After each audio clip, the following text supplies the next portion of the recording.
Mimi, Angela Jasmine Mbelwa Kairuki, naapa kwamba nitakuwa mwaminifu kwa Jamhuri ya Muungano wa Tanzania na kuitumikia kwa moyo wangu wote, na kwamba nitahifadhi, nitailinda na kuitetea Katiba ya Jamhuri ya Muungano wa Tanzania kwa mujibu wa sheria iliyowekwa.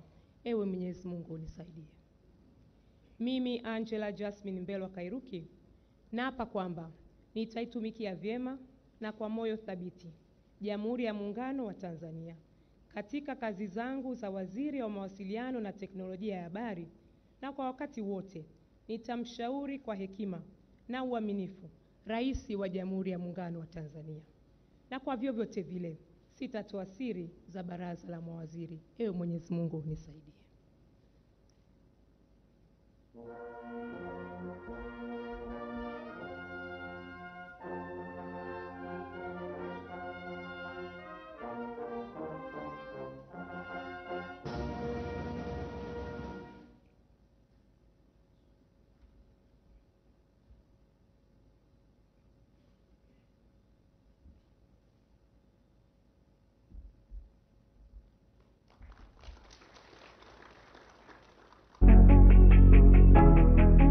FT Bongo, nyumbani kwanza.